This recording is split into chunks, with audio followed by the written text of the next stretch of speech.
Pronto, meu amado e meu querido irmão, presbítero Marcelo Marques, meu querido, é verdade. Eu concordo com você em números, gêneros e graus, tá? E nós não devemos desprezar a palavra de Deus, tá? Eu concordo com o irmão. Quando o irmão fala de oliveira, quando o irmão fala de oliveira, está apontando para Israel. Promessa que Deus fez a Abraão. Obviamente que toda a descendência de Abraão, que começou com o hebreu. Abraão era hebreu, nosso pai na fé. Nosso pai espiritual, nosso pai na fé, nosso pai Abraão. Toda a honra e toda a glória sejam dadas a Deus, né? Deus que fez a promessa a ele e que ele tem esse mérito dado por Deus, assim como nós, né? Fomos enxertados, nós gentios, fomos enxertados nesta oliveira, né? Nesta promessa que Deus fez a Abraão. Então, quando nós olhamos para essa promessa, e eis que em ti abençoarei todos os povos, tribos, línguas e nações da terra, né? Então, nós somos abençoados por Deus por esta promessa que ele fez ao nosso pai Abraão, né? A um hebreu que saiu ali de Uz, da Caldeia, antiga Mesopotâmia, né? Ele vivia por ali, naquela região. Então, meu querido, essa promessa feita a Deus, ao nosso pai na fé, a Abraão, onde nós vemos ali em Hebreus capítulo 11, né? Como Deus chamou Abraão, ali no primeiro capítulo também de Hebreus, né? A forma com qual Deus fala a respeito do povo, do seu povo, né? Obviamente, meu querido irmão, que ele tem esse mérito, né? Essa honra que Deus deu a ele, e que por Abraão creu pela fé, Deus o justificou, né? Deus o justificou pela fé. Obviamente que por meio da fé tem que ter esse elemento, e que a salvação ela vem não pelas obras, mas por meio da fé. E isso não vem de vós, é dom de Deus, não é?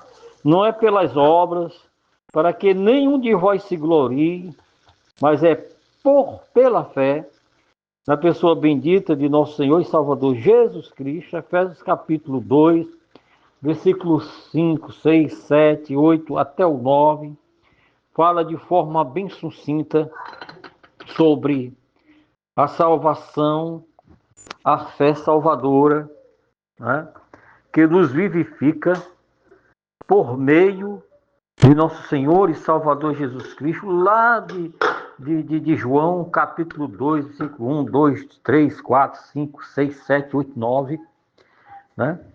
Do 1 ao 9, de 1 João, capítulo 2, a gente sabe que somos justificados, que Jesus Cristo é quem nos justifica, né? Ele é nosso advogado, ele é nosso juiz, né? Cristo Jesus. Mas aquela passagem que diz que ele veio para que eram os seus, lá de João capítulo 1, versículo 11 e 12, mas os seus, os judeus, não os receberam. Mas a todos quanto, independentemente de etnias, de nações, de povos, de línguas e tribos, a todos quanto receberam, e eis que, voltando lá para o Gênesis, e eis que o Deus falando a Abraão, haverei de abençoar em ti todos os povos da terra, tribos, línguas, povos e nações, né? Voltando para João capítulo 1, versículo 11 e 12. Mas a todos quanto receberam, independentemente de quem seja, de religião, de nação, de etnia, de povos, tribos e línguas, a todos quanto receberam, Deus deu-lhes o direito de serem feitos filhos de Deus, ao saber, os que creem no nome do unigênito Filho de Deus, né? Terão neles a vida eterna. Deus nos fez merecedor no seu plano salvífico, de Ele amar o mundo de tal maneira, de dar o seu Filho unigênito, para todo aquele que nele crê, não pereça, não seja condenado eternamente, mas tenha nele a vida eterna. Então, quando nós chegamos aí, a gente vê que Israel não quis. Israel não quis ser ramo nessa videira verdadeira que é Cristo Jesus, nosso Senhor. Israel não recebeu o seu Salvador. Israel condenou-o à cruz, para a cruz com esse Cristo. Nós não queremos este Cristo, este falso Messias, esse falso profeta, esse filho do diabo. Chamaram Jesus filho de Beelzebul, filho de Satanás.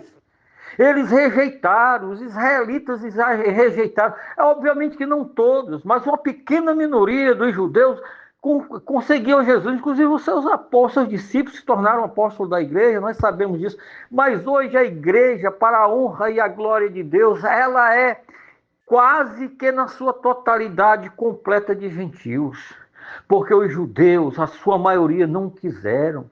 Rejeitaram o Salvador, o Messias da promessa de Isaías, Deus forte, Pai da eternidade, o príncipe da paz, aquele que estava sobre ele toda a sabedoria de Deus, estava a plenitude de Deus, a divindade da plenitude de Deus, lá de Colossenses capítulo 2, versículo 9, para a glória e a honra do Senhor, e que Jesus, ele disse, eu sou a videira verdadeira, eu sou a videira verdadeira, meu Pai é o agricultor, Deus é o agricultor, é um relacionamento divino entre Pai e Filho, entre Jesus e Deus.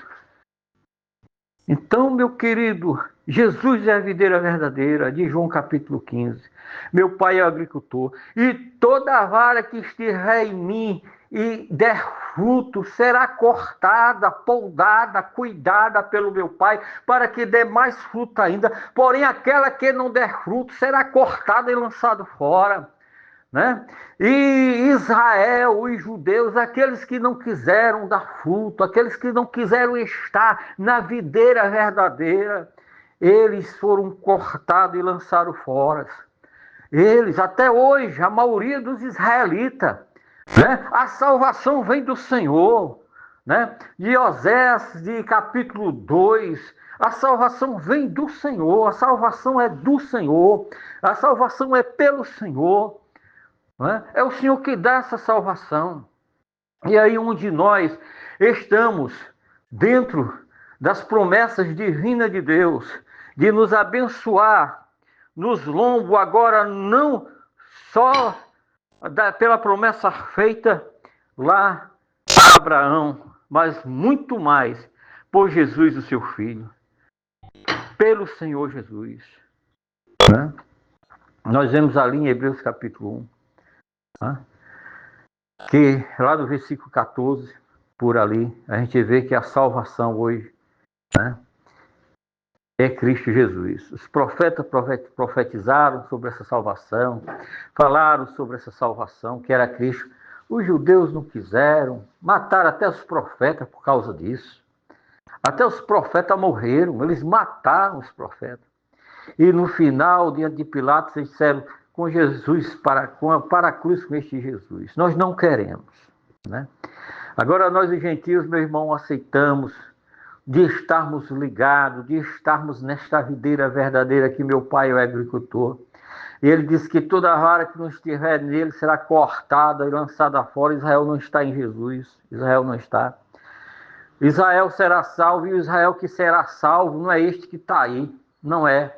É aquele que o Senhor escolherá dentre eles no período tribulacional, de Apocalipse capítulo 7, de Apocalipse capítulo 14, de Apocalipse capítulo 12, prefigurado na figura daquela mulher que é o Israel de Deus, né? Que o Senhor, no meio da grande tribulação, os livrará da grande perseguição do dragão vermelho, que foi para demolir, para extinguir a nação de Israel. E Deus pega aqueles 144 mil, 12 mil de cada tribo do filho de Israel e os leva para o deserto, para um lugar seguro.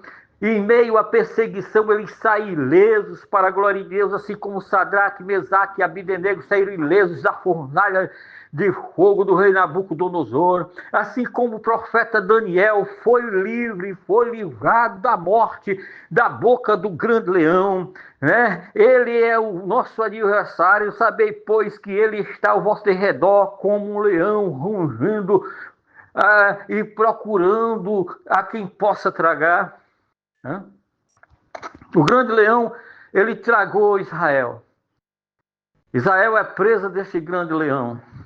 E esse grande leão, ele está representado aí hoje pelos tratados políticos que está lá dentro de Israel, através daquele Netanyahu, né? Que é o primeiro-ministro de lá e é quem manda lá, né? E que faz toda aquela política. Mas tudo isso está dentro de uma determinação profética de Deus. De Deus. Deus usa de quem quer, como Ele quer, quando e aonde Ele quer, né? O Benjamin Netanyahu está sendo usado por Deus, está sendo usado por Deus para livrar ali, porque é profético e Deus está usando ele e ele está sendo usado por Deus para que o povo de Israel, a nação de Israel, seja abençoada por Deus e por todos os povos da terra. E a promessa de Deus é essa: e eis que eu abençoarei todos os que vos abençoarem, e eu amaldiçoarei todos os que vos amaldiçoarem. Ai de quem ficar contra ali, aquela nação, aquele povo. É promessa de Deus e Deus está livrando. Deus está dando livramentos a Israel e Deus está dando, nesse presente momento, também livramento à igreja dele. Tudo é profético, tudo é profecia. E a igreja, ela surgiu na 70ª semana de Daniel, aí entre a 69ª semana e a 70ª semana, né?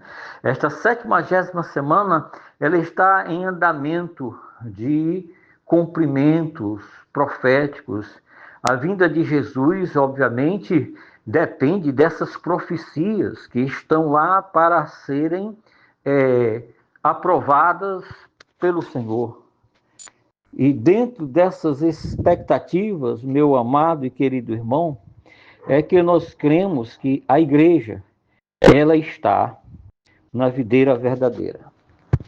E Jesus ainda diz mais: sem mim nada podeis fazer, né? Se nós não estivermos nele, se nós não estivermos na videira verdadeira, onde Jesus é o agricultor, né? O qual sem mim nada podeis fazer, né? E nós fomos abençoados tanto através do povo, da nação de Israel, lá de Zacarias, a promessa que Deus fez ao povo de Israel através do profeta Zacarias, né? E que nós estamos enxertados nesta oliveira, né? Devido à promessa que Deus fez a Abraão, obviamente, né? Acreditamos nisso, né? Mas hoje, muito mais, exaltando a pessoa de nosso Salvador e Salvador Jesus Cristo, nós estamos, né, ali ligados. Nós nascemos, né, nesta raiz da videira verdadeira, né? Ninguém está enxertado em Cristo, não, né? E nós somos ligados, nascemos pela fé. A mesma fé que Abraão teve, nós temos também, né? Os gentios têm a mesma fé de nosso pai Abraão. E ele é um modelo, ele é um exemplo. E Jesus é o cumprimento. A videira verdadeira de João 15 é o cumprimento dessa promessa. E é assim que cremos, e é assim que vamos morrer. Essa fé ela prevalece sobre toda e qualquer profecia. É Jesus, o próprio Jesus. Nós estamos nele. Se vós estiverdes em mim, e as minhas palavras estiverdes em vós, né? Jesus falou isso tanto para judeus como para gentios, né? As palavras de Jesus estão em nós, está na verdadeira igreja, que zela e guarda pela sã doutrina, pela profecia, né? Então, esse é o modelo de pregação, esse é o modelo de hermenêutica e exegética de pregação. É isso que nós temos que defender e pregar munidos de informações bíblicas, de passagens bíblicas, né? Nós temos que afirmar isso, crer nisso, para a glória de Deus, né? Estamos em Cristo Jesus, ligados nesta videira verdadeira para a glória de Deus. Meu querido e amado irmão, é tão bom falar com você. Isso só nos enriquece, isso só prevalece a verdade e a justiça e a glória de Deus, né? Creio sim, meu irmão, que nós fomos abençoados, né, pelas promessas do Senhor feitas ao nosso pai Abraão. Não é verdadeiro gentil aquele que hoje é cingido no prepúcio, mas no coração, dizia o apóstolo Paulo, né? Esse é o verdadeiro israelita, esse é o verdadeiro judeu, este é o verdadeiro hebreu, este é o verdadeiro salvo, este é o verdadeiro filho de Deus, né? Ao saber os que creem no seu nome, os que creem no seu nome, os judeus não creram em Jesus, mas nós cremos para a glória de Deus. E dentro desse cumprimento profético, escatológico de Daniel, de Zacarias, né? E também lá no Apocalipse também de Joel, né? A igreja está prevalecendo esse período da graça da igreja, né?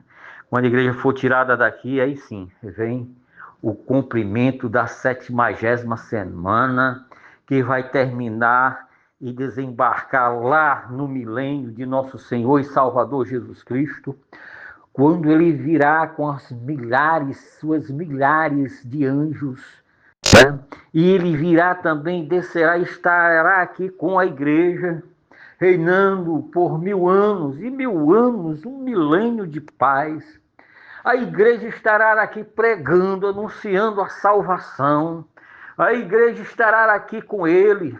A promessa que foi feita à igreja foi essa: não se turbe os vossos corações, credes em Deus, credes também em mim. Na casa do meu pai, existe e existe desde a fundação dos tempos, desde a fundação do mundo, estas moradas celestiais.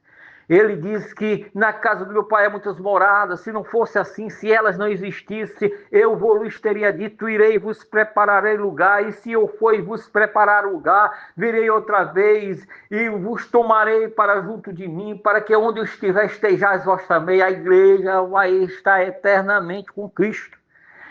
Aonde ele for, para onde ele for, ele virá e descerá com suas milhares de anjos. A igreja também estará presente, a igreja descerá dos céus à terra. E por milênio nós estaremos aqui. Nós somos templos, nós somos o templo, nós somos a igreja do Senhor Jesus. E ele fará sacerdotes e reis durante o seu milênio, com aqueles 144 mil abençoados servos de Deus, judeus, israelitas, da promessa lá de Apocalipse capítulo 7, 14 e Apocalipse capítulo 12, para a glória de Deus. E diz que na sua parousia ele descerá e todo olho verá, todo joelho se dobrará e toda língua, todos os povos, tribos, línguas e nações da terra dirão com uma só boca, dizendo: ele é o Rei dos Reis e o Senhor dos Senhores, de Apocalipse capítulo 19, para a glória de Deus. Aleluia! É para a glória de Deus, meu irmão. Não é para a glória de homem, não. É para a glória do Senhor. E nós estamos glorificados nele, santificados nele, nós estamos eternizados nele, para a glória do Senhor Jesus, é para a honra do Senhor Jesus. Oh, aleluia! Glória a Deus. Meu querido irmão, eu amo essa mensagem. Eu amo isso, meu irmão, eu vivo isso, eu defendo isso, eu prego isso, sou capaz de morrer por isso, por amor a isto. Sou capaz, meu irmão, porque Deus me deu esta fé, esta confiança, esta segurança. E isso não vem de mim mesmo, vem do Espírito de Deus que habita hoje, que nos faz lembrar de tudo quanto Ele nos tem dito. De João capítulo 14, de João capítulo 16. E que Ele não dará testemunho de si mesmo, mas Ele falará do Senhor e para o Senhor. Que Deus seja glorificado, meu irmão. É para a glória de Deus, para a exaltação e a honra do Senhor. Aleluia! Oh, glória! É para a honra e a glória do Senhor. Shalom Adonai Elohim. É para a glória do Deus único e verdadeiro Senhor. Aleluia! Bendito seja o nome do Senhor. Glorificado seja o nome do Senhor Jesus. Meu querido irmão, eu termino esse diálogo, esta mensagem, emocionado, tomado, direcionado pelo Espírito Santo de Deus, que nos faz lembrar de tudo quanto Ele nos tem ensinado. Estaremos lá no milênio, reinando juntamente com Ele, e com aqueles judeus, e com aqueles que foram e que escaparam da perseguição do anticristo, do falso profeta e do grande dragão vermelho que é o próprio Satanás.